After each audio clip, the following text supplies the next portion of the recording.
प्यारे साथियों, एक अहम मालूमात के साथ आपकी खिदमत में हाज़िर हूँ।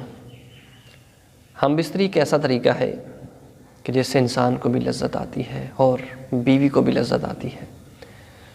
तो अगर ऐसा अमल किया कि आप मर्द ने औरत को उंगली के साथ डिस्चार्ज कर दिया, तो इस पर क्या गुस्ल दोनों पर वाजिब है या एक पर वाजिब है? प्यारे साथियों, यही अहम मालूमात है। ज़रूर इस वीडियो को पूरा देखिएगा।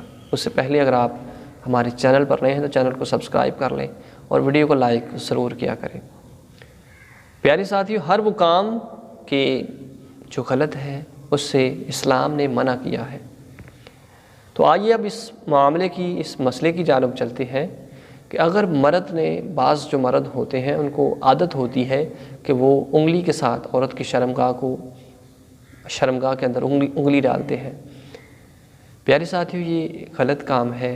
अगर उंगली के साथ औरत को डिस्चार्ज कर दिया तो औरत पर गुस्ल वाजिब हो जाएगा, और अगर इस दौरान आपके भी कतरे आ गए तो आप भी बेहतर है कि आप गुस्ल कर लें। अपना हाथ उस जगह पर लगाना एक गलत काम है, नहीं लगा सकते। आप उसकी छाती पर अपना हाथ लगा सकते हैं, लेकिन वहाँ लगाना, वहाँ बहुत क्या कहते हैं कि साइंस भी कहती है कि उस जगह पर हाथ लगाना एक गलत है, कि ऐसी बला यानी कि वबा, बीमारी लग सकती है कि जिससे नुकसान हो सकता है।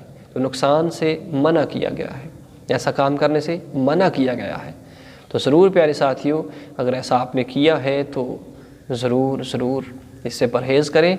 और अगर ऐसी हालत में अगर आपने औरत को डिस्चार्ज किया तो औरत पर गुस्ल वाजिब है, तो आपके लिए भी बेहतर होगा कि आप भी गुस्ल कर लें और पाक हो जाएं, क्योंकि इंसान के जहन में शक ही रहता है इस मामले के अंदर कि उस दौरान शायद हो सकता है कि आपकी मनी के कतरे निकल गए या फिर और कुछ आपने कर लिया। तो लाजमी है कि आप गुस्ल कर लें।